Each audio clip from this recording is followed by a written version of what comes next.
comprising of my dad, my pregnant mom, and my baby sister, orphaning me then as a teenager in the Air India 182 Kanishka bombing of the Irish coast. Those two bombs planted by Khalistani Babar Khalsa extremists claimed 331 lives, including 82 children under the age of 12 in Ireland and Narita, Japan. That was a flight I should have been on, but fate decreed otherwise.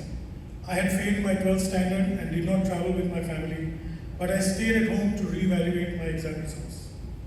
Little did I know that that night would be the last time I said goodbye to my family. It was the last time I would ever tell them that I loved them. 12 days later, I got a fateful call on a Sunday from my sister's godfather that my dad needed me to come to London urgently, and I was rushed there.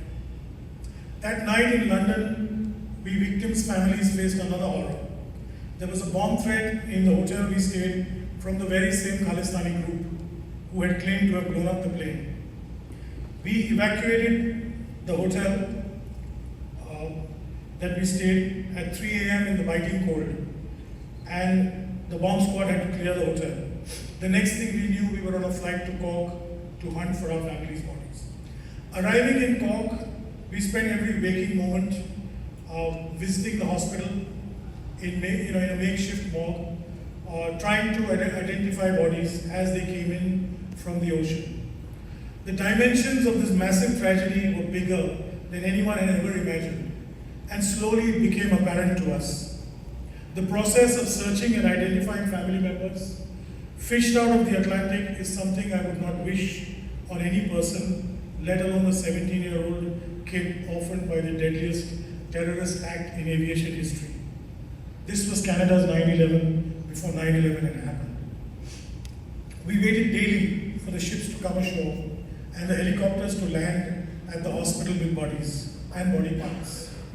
Secure in the knowledge that each day they did, we all would have more grief to address during our first days. There was still hope amongst hope in many of us, dreaming that our families could have made it alive. But it was the famous photo wall in the hospital that told us the brutal truth. It was the wail of tears in that valley of darkness that we found ourselves in each day. Family members who came to view it broke down, and many collapsed and fainted, looking at the pictures of their loved ones or others' loved ones, or those who appeared to be dead. And there were very, very family members who had to be treated for ailments at the hospital itself. I was not so lucky, as I had nowhere else to go. I had no one else to be with, and I was a young lad, 17 years old, and I sat at the canteen or near the photo wall, so battered and drained emotionally by the horrors of this tragedy that I had by then become impervious to human emotion. Something inside me broke that day, and that has not been repaired for 40 years. I lost my sanity, my humanity, my sense of compassion. I struggled from then on to identify my family. I spent totally more than 24 days in Cork. I identified my baby sister, and that just the night before I was leaving, it turned out to be a misidentification, because I met another family at the next table at dinner, and they had identified the same body. That broke me even more. I had given up all hopes of finding any of my family. All that I had left of them was the Cabbage Patch doll that became the famous image across television screens over the world. That famous image dotted TV screens and newspapers all over the world, and I begged for it, to take it back home. But I was told that it would be returned after the investigation. Today, 40 years on, I still wait for that Cabbage Patch doll to be returned. The Navy called off the search, and I returned to London empty-handed and was to fly back to India the next day. When I was called back, a body number 131 had surfaced in the ocean, untouched, pristine, and I went back to identify it.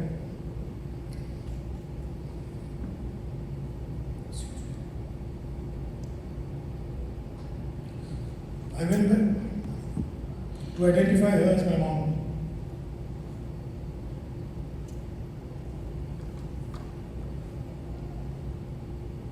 Finally, I recovered someone from my family to take home symbolically. To understand our utter sense of hopelessness as families at our loss, this for me and many families became one of the greatest days of our lives. Thank you. Sorry.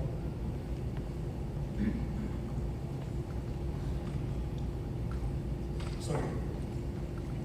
Death and I have been old familiar friends going back almost half a century. Given the amount of family members and friends that I've lost in tragic circumstances, my younger brother being the first in this long list. I lost my soul that day in Cork, as did many. And from then on began my struggle to fight with life as an orphan for my house and my property. The first responders then became my brothers. Mark Stagg is one of them, who was a young 20-year-old on the ship Laurentian Forest. Can we have the video, please? I want you to take 2 minutes to listen to Mark.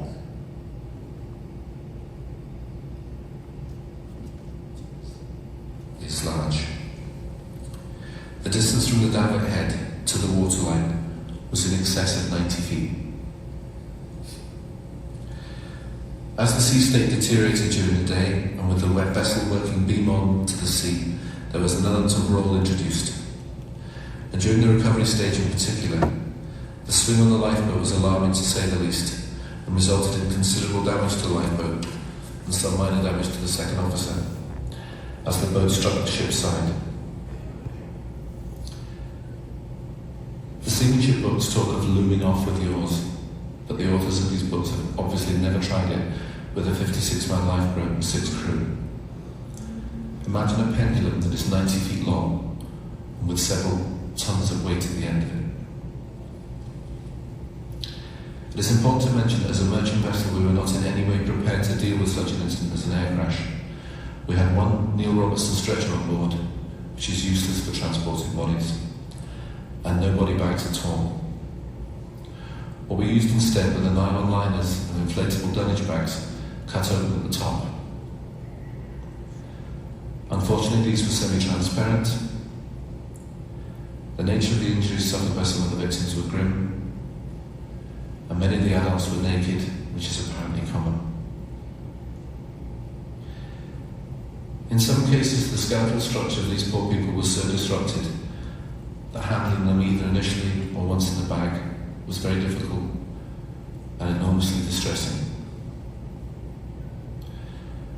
I've attended seminars on air crashes since this day, and one of the points stressed by the police was the need to rotate personnel in and out of the more distressing tasks frequently in order to reduce the stress placed upon them.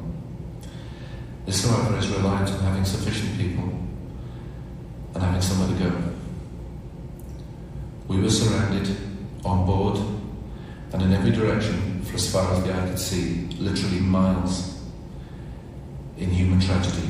There was no let up, no break, no escape. A winchman is lowered late morning. This is unusual. He is carrying something, and this has usually been wreckage. This time it's a baby.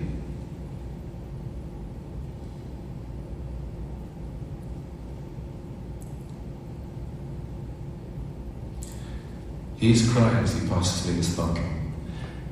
He leans his head to mine and shouts above the noise of the helicopter, "Sorry." Then he is gone. I look down into the towel,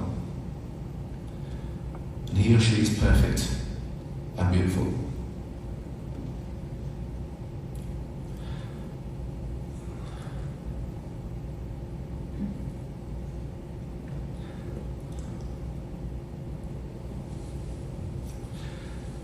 The boy and me died that day. I don't recognise this until years later. But I feel the passing. I felt it then and I feel it now. And every day my mind is drawn there. My faith in goodness, God, and sense and normality died then.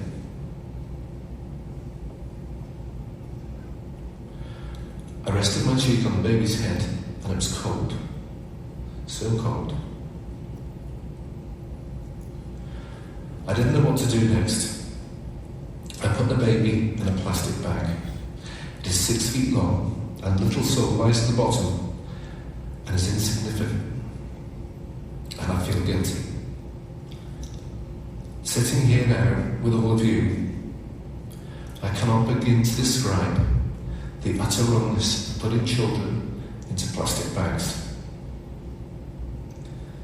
These words taste foul in my mouth, and I can never escape how bad I felt then, and how bad I feel now.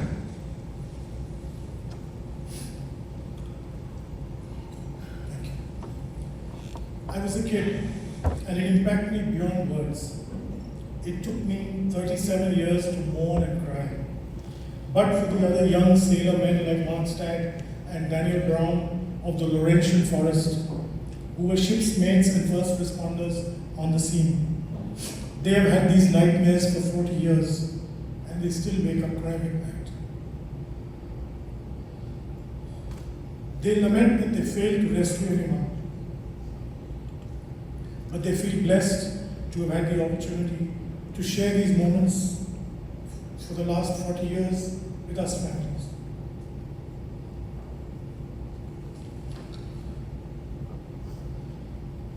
They are brothers by soul, stronger than blood. 80-year-old Bobby Brown, who was on the ship Holstein, 100 miles away from Danny and Mark, still gets emotional when he imagines the scenes of the shark-infested waters, where he jumped in to pull out bodies. But he has been a regular visitor at the memorial for the last 3 years to pray and come and meet me. I met these 4 days ago. To many who did not know in this room and around the world, not all the deaths were swift and painless like we were given to believe. A few died on hitting the water. Impossible as it may sound, I pray that no one ever feels that pain in life. To give you a sense of the devastation of the Air India 182, carrying my family, which was bombed, the wreckage and bodies and luggage was strewn over an area of 100 square miles. That is how powerful the bomb was. Chasing justice was something that I took up. As families, we were ignored by Canada and India and isolated in a cocoon of ignorance. Even today, we have Khalistani radicals in Canada who want to change the narrative. This despite a $150 million trial and public inquiry by John Major. It took 15 years for the RCMP to even file its charges. And then that case evaporated in a flash in that courtroom in Vancouver after 3 years. I attended the hearings, like some of the families here, and I saw just how we were robbed of justice again. Our families were killed once again, this time by the Canadian legal system. As a young 33-year-old at that time, I remember screaming on CBC TV, had this been a plane full of white people, we would have had answers in Mania. And this is with no offense to my friends who are white. I sat there in the courtroom not 15 feet away from the two accused, who grinned from year to year throughout those days that I was there, smirking in the fact that every single witness, evidence or fact that could have implicated them had been killed, removed or deleted from the records. Such was the perversity of the investigation and protection of witnesses. It did not help the fact that the Honorable Judge himself made many fatal flaws in the law and the facts. As a young law student, I could point them all out. The RCMP, CSIS and police bungled investigations pre-bombing and post-bombing, and the fact that vital evidence, tape recordings, transcripts, witness statements were destroyed or witnesses murdered speaks to the shabby manner in which Canada had distanced themselves from this tragedy. In fact, for the first 6 months, and this will shock you, Canada did not even want to admit it was a bomb, and they said so on record in Justice B.M. Kirpal's inquiry on an affidavit. So many tales of horror came out during the John Major inquiry, yet so many that we will never see the light of day. redacted documents that hid so many secrets. So unless we educate our next generations about the horrors of terror, we will never know the truth. Neither will they. I've been coming to Canada for almost 40 years seeking justice for our Kanishka families. Had it not been for the madness of Mohammed Atta and Osama bin Laden in wanting to flatten New York on September 11th, this case would not even have gone half the distance it did. Because of the CSIS RCMP issues, without meaning to belittle the enormous tragedy of 9/11, which is the worst of any aviation terror known to us, a total of 8 kids below 12 died in 9/11. Let me now introduce you to the children of Kanishka.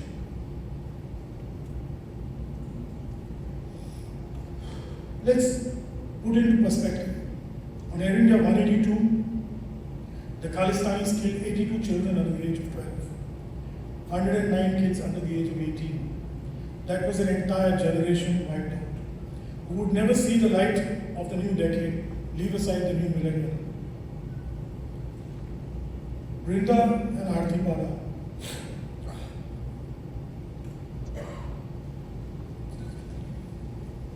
both trained dancers,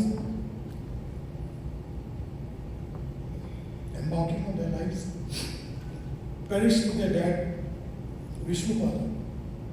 Their mother, Lata Pada, still struggles to come to grips with the scale of the loss and the memories of the girls, and runs the Sampradaya Dance Academy in Toronto.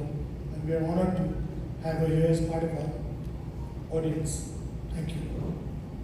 Her bravery and her both scenes have been remarkable over these 40 years. Sanjay and Deepak Tulapati, 2 young brothers from Toronto, lost to the world. Brilliant at academics, the brothers were inseparable.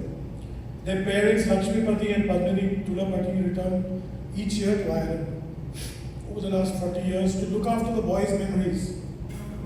They have instituted and funded a Kanishka scholarship. Over the last 25 years, the families have helped educate 2 Irish children each year through college. John Chaklani remembers his siblings, Sumanta and Deepa Harpalani, 5 and 9 years respectively, were the best growth kids at their school and enjoyed swimming, skating and singing. Their parents, Kalyan and Mrs. Harpalani, have been broken for years and losing their priceless kids so young. John Chaklani remembers his siblings, Mala, a school topper, and his baby brother Mark, only 4 years then, who perished with their mother. He still feels that Mark had a premonition and didn't want to go on the flight, and he's eaten up by guilt even today. Of course, Sandita Lazar, my own baby sister, naughty as they came, only 3 years old and the breath in my soul, snatched away by a cruel act of madness by a bunch of terrorists. I could go on and on, but these are only few of the 82 children of Kanishka. But you, Canada, and the world would never know them. They belong to our lost generation, and no one speaks about them anymore. Make no mistake, Air India 182 is even today the world's largest aviation bombing in history. I hope we recognize this fact. It is also the largest killing of children in the world by any terrorists, barring, of course, the dreaded and tragic Holocaust that we all know about and pray for. This began as a tragedy 40 years ago, and until I had an epiphany on the banks of the Atlantic in Cork, meditating a few years back, like Emperor Kanishka himself, I heard their voices, my family's voices, 331 souls' voices, telling me that I had not done enough, that I had to go forth and spread the word and tell their stories. And this is now a mission for me. That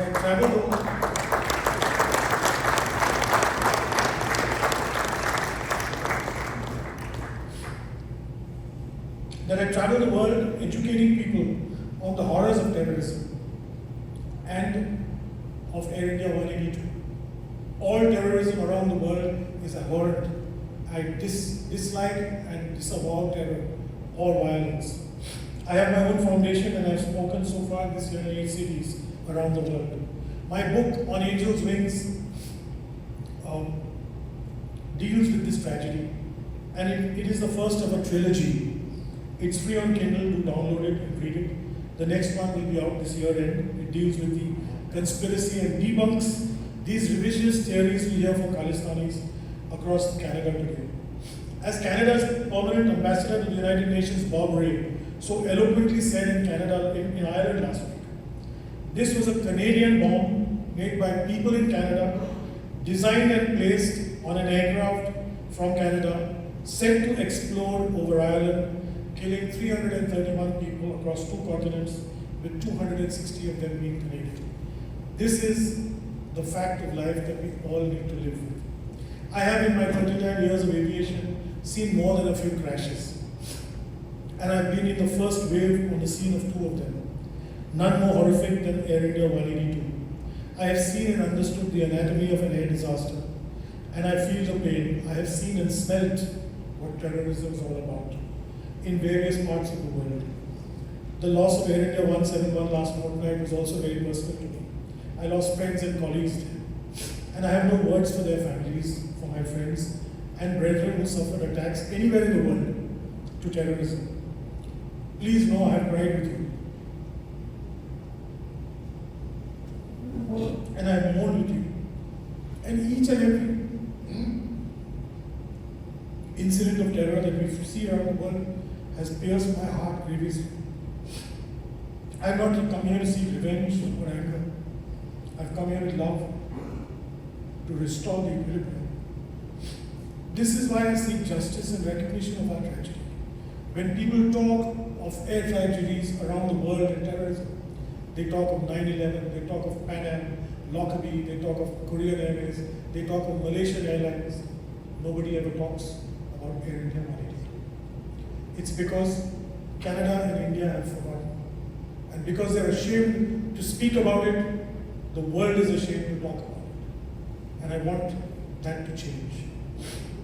This is why I appeal to all of you to join me and all the other families to build a Kanishka Memorial Center for Learning in Canada, where we educate people everywhere on the dangers of radicalism, regardless of the religion, caste, creed, or type of event. Radicalism, the horrors of extremism, and to give people a glimpse of who the beautiful children of Kanishka were. Let us educate the children of Canada to the dangers of terrorism and make this tragedy a part of our school curriculum, whether it's in Ontario or British Columbia or wherever.